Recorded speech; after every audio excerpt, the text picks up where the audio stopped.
Hi everyone, welcome back to Crochet Rocks. Tracy here, and I've just finished a tutorial, and it's been one that I've been making for quite some time, so you'll recognise it.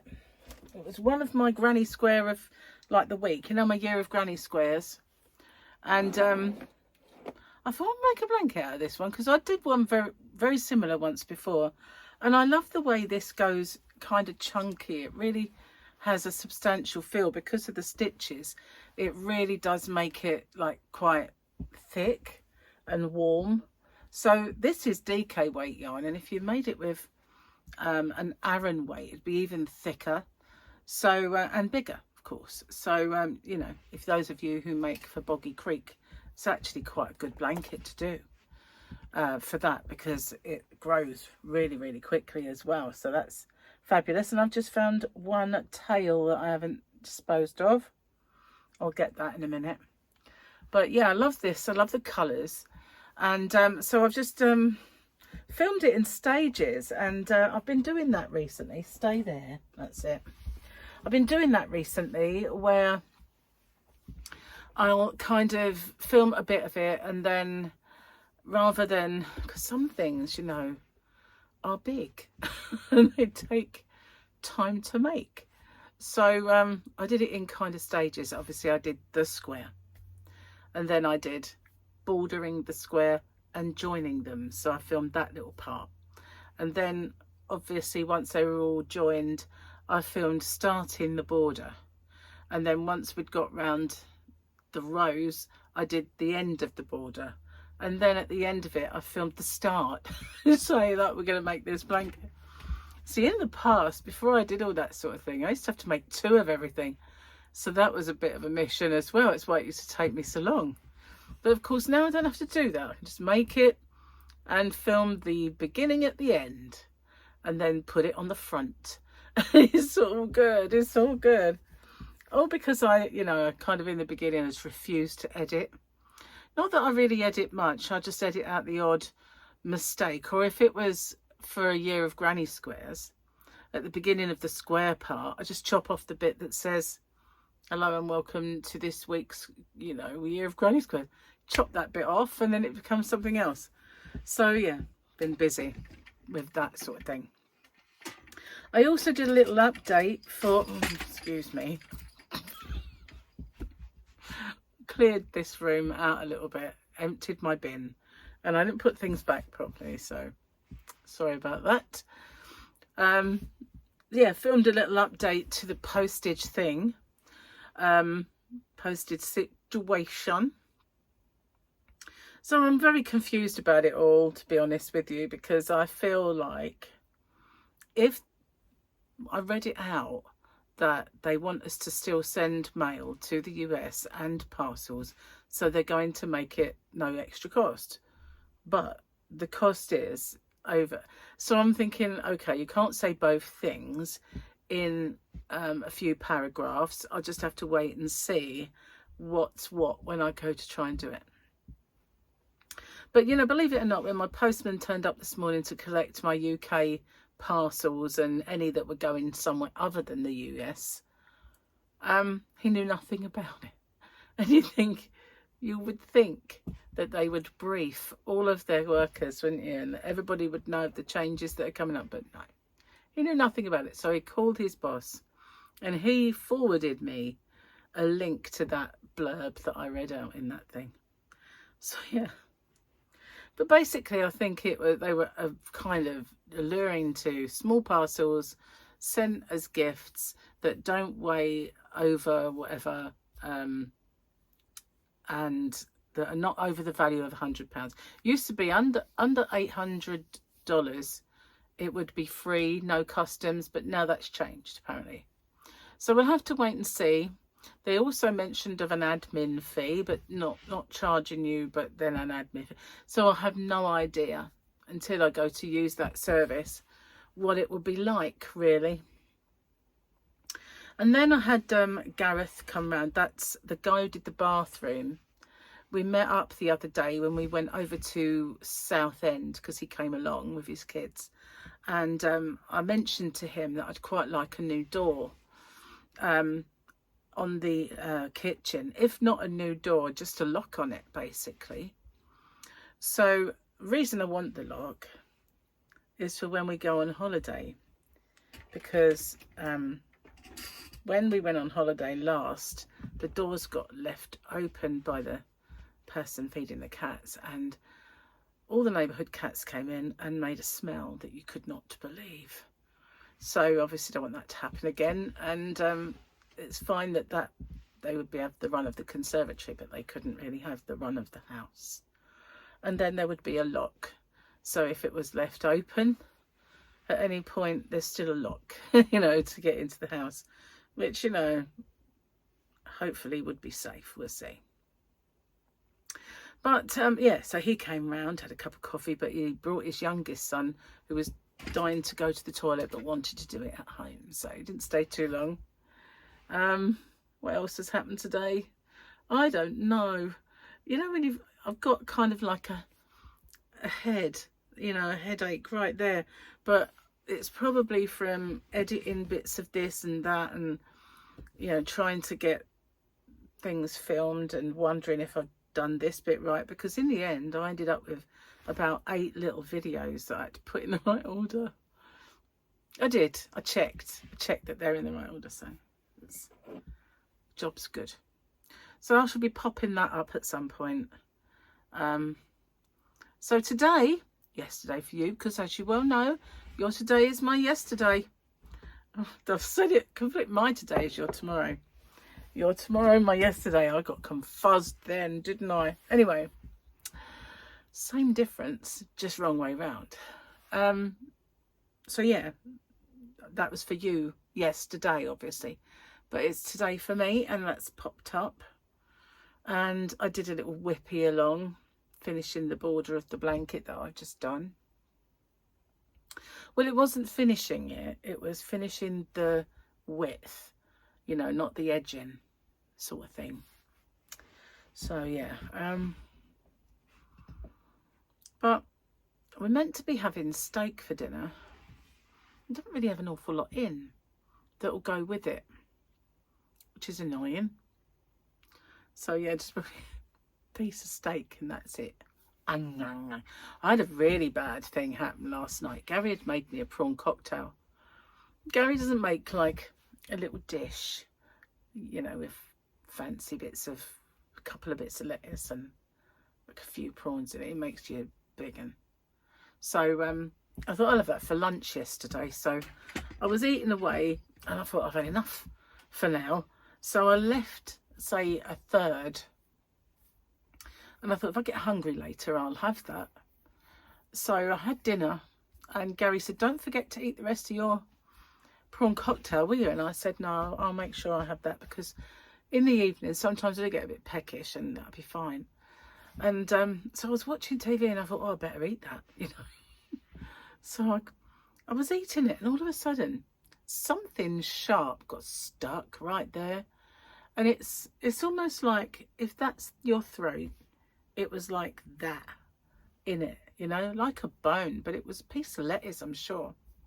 But you know, the spiny bit of your lettuce, it must have just been a bit, I don't know how it escaped me chewing it up, but it's stuck in there and I couldn't get rid of it. And I was swallowing, I was drink after drink, I was trying to get rid of it, and it was still there sticking in the inside of my throat. And I was just like, oh my God, I'm stuck with this thing. It's happened before. Because since I had my operation, I do find sometimes swallowing isn't as easy as it used to be. It's a lot better now than it was. When I first had my op, everything had to be more or less liquidized, you know, it's like eating baby food. And I graduated onto lumps and that was great. But I still, you know, would sit down to dinner and Gary would be finished and I'd be sort of a quarter of the way through the dinner. And this, so I have got faster, but I think I was rushing a little bit, maybe, I don't know. But yeah, I still do get things kind of stuck. They get stuck at the back of my tongue because I don't have all the dexterity in it that I used to have. I mean, it's good from, you know, from how it was. It's very good, but yeah, not as it was. And yeah, that thing got stuck in there and I couldn't get rid of it. I was getting quite scared, and then all of a sudden it went down. I was like, thank goodness for that. How can you go to hospital with a lettuce injury? I always knew salad was bad for you. You know, I was right to be a salad dodger all these years. Salad is really bad for you. Take my word for it. It tries to kill you. Anyway, I've got a nice cup of tea in my black cup. There's a few of you are going to know why I said that. Only the ones with the dirtiest minds, I say. Yes, what? So let's see the joke, shall we? Well, first of all, we'll have a look at our picture because, you know, that's what we do first. And we had a little Grogu in his little leggy. Quite cute in that one as well, but smaller, obviously. And we've got Mandalorian. Ooh, and I don't know what this is actually representing, because I thought that was Mando, but then what's that then?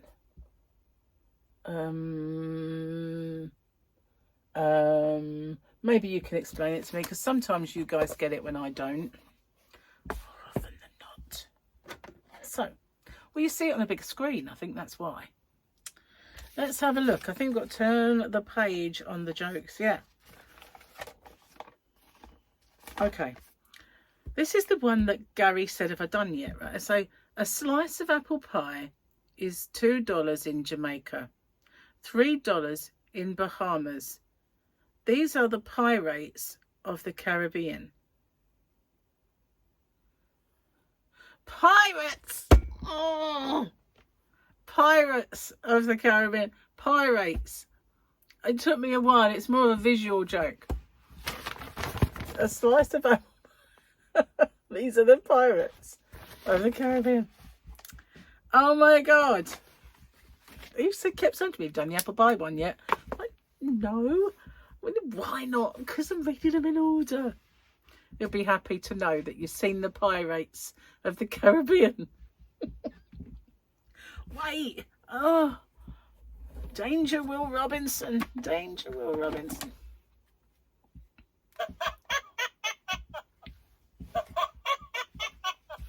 Sorry about that. Now put my neck out. I actually sounded like... Wonder if that's actually having an effect on me. And I actually sounded like the machine then.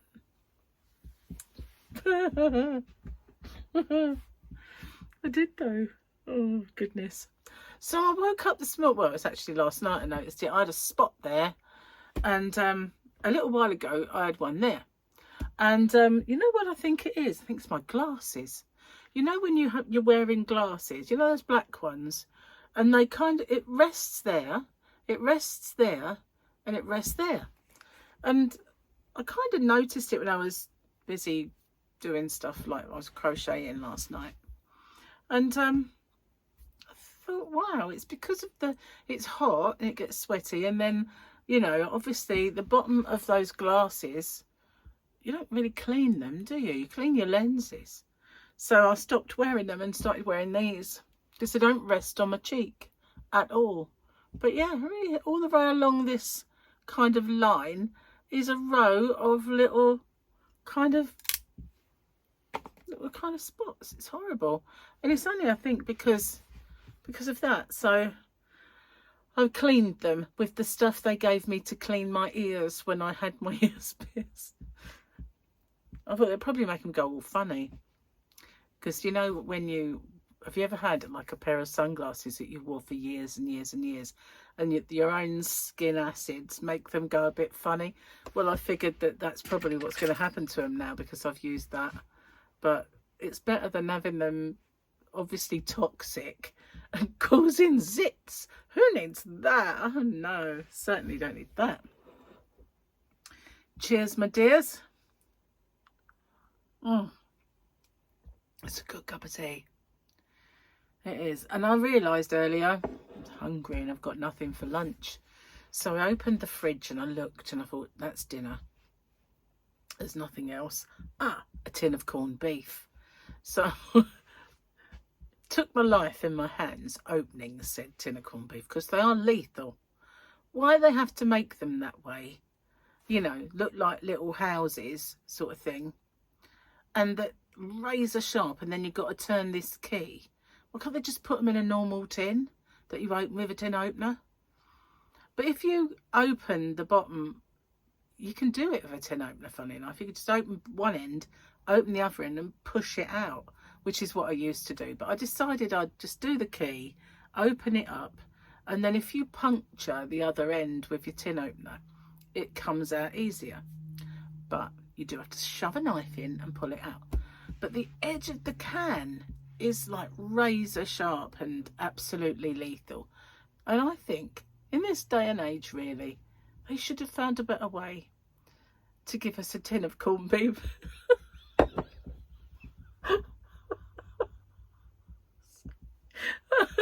It's like a major issue, isn't it? I made it sound so... What on earth? Oh, sorry. It did tickle me that I'm sitting here talking in earnest about sharp tins of corned beef. Anyway, it's really nice. I didn't eat it all, obviously, because it'd just be greedy, wouldn't it? But I had a few chunks. And so, still doing my low carb. Of course, Gareth had to arrive while I was eating chunks of corned beef. I'm like, doing low carb, Gareth. I'm doing that again. I was like, yeah. Oops.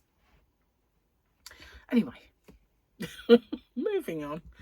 I don't know, I can't believe that I made that sound like a real issue of our time. Well, it is if it cuts you open. It could be very nasty, I might say. It could be very nasty. Anyway. That seems to be my new word, doesn't it? Anyway.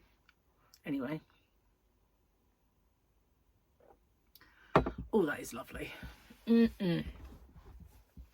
So I think I've got the gist of this Royal Mail thing. If it's under £100, no surcharge. I'm just going to say it's all under £100. It's easy that way, isn't it? Sorry, it might be $100, but it don't really make much difference. Whatever it comes up as long as it's under that value, and all my parcels magically will be, because it's the value of the parcel it's going to go on, not the weight of the parcel anymore. So, yeah, I think that's a plan. If it works that way. They did say today I'd be able to get online and have a look. It wasn't any good this morning, but they did say this afternoon you'll be able to access it. But you know what happens when they say things like that? You go on there and it's still not ready. You go on there a couple of days later and it's still not ready. You know, it's just nothing ever goes to plan. So I'm just waiting. I'm just going to wait and see. And also, there was things that were wrong, because when you look, it said you can still send through Every and DPD. No, you can't, because I tried. And so the information they were giving out was wrong. You couldn't send by any means, because they just kept going round in some kind of doom loop. If I went on to DPD, it was just not giving me the option to get a quote, because they have to get a quote from you. Just put in your weight and your sizes and it gives you a quote. Well, there wasn't even you couldn't even click the button to get a quote. And on Every, it just didn't work on there either. So they were lying. So anyway, I've got a headache because of this tutorial. I think it was the tutorial. It might just be where I've been inside too much and, you know, need some fresh air. But it poured down with rain earlier. Absolutely hammered down. And when I got up this morning, it had been raining. I went outside to feed Fluffy. As I opened the door, because she likes to go out and eat it on the decking, I opened the door and I thought, oh, that's cold. It's the first time I felt cold having gone outside this year. So, you know, since the winter, but since the winter. But It was so fresh. It was really cool. And I thought, wow. And I kind of, normally I go out there with my nightie, feed the cat, and it's nice and warm, but not this morning. It was quite fresh this morning. And then while I was filming my tutorial, right at the end, the heavens just opened and it was very loud. So, yeah, we did have a bit of a downpour, but it's been sunny ever since. So, I've got a feeling that the summer is kind of over, unless we get like a little Indian bit at the end, you know, a little Indian summer. We often do, but not quite sure. So I'm going to wait for Gareth to get back to me with prices. And it's either, I said, to give me a price for just putting a lock on, putting a lock and new glass in, a nice glass, or a lock, glass, painting it, or a new door. But a new door would be an awful lot more work because, as you know, I've mentioned it before, this house is wonky. So it's making it fit is the issue, and the door frame. So it's just maybe stick with what you've got, just make it a lot better, which is probably the best option. Whew, worn out. Totally worn out I am. Done nothing but kind of crochet. Took a lot longer than I thought as well. So I watched that thing last night that I'd been watching about the murders, and it was it had a weird name, this program, and I've forgotten it again, haven't I? Gone Girl, and that was what it was called. That was the documentary, and there was three episodes, and the way it ended, you know, you feel like you should go through the trial, but they ended it saying it's still waiting to go to trial. So yeah, Gone Girl, that's what I was watching. It's quite interesting, but there were times when they just went over the same, you know. You think, well, it could have been 2 episodes, couldn't it, if you hadn't done that, really? But an awful lot of bad management and stuff, you know, corruption and all that in the police force. It was all around New York kind of area, like Long Beach, Long Island, isn't it? Long Beach is the other one. Long Island. Yeah, Long Beach is the other one, isn't it? I know my cousin had a place in Long Beach and a place in Long Island. He also had his own jets and Lincolns and a lot of flaming money. And he offered my dad and my Uncle Bob jobs. He started off, this is no word of a lie, my Uncle Wally, he started off life with nothing, and he knew the explosion of like popular music. It was around just after the war, you know, and all the kids were suddenly got money to spend and everything else. And the music that was coming up, he decided, like, you know, why do we have to go to a shop and pay a fortune for it? Why not start a market stall? So he started a market stall in North London selling records. And then he made so much money, he got a shop, and then he got another shop, then he got another shop. And then he got, was one of the founders of Decca and HMV. And they moved to America at this point. He had lots of artists, like you wouldn't believe, like Sinatra and everybody. So, and he said to my dad and my Uncle Bob, you want to come with me, you know, help me run this thing. You won't want for anything, you have top jobs, and, you know, just want people I can trust, come with me. And both of them said no.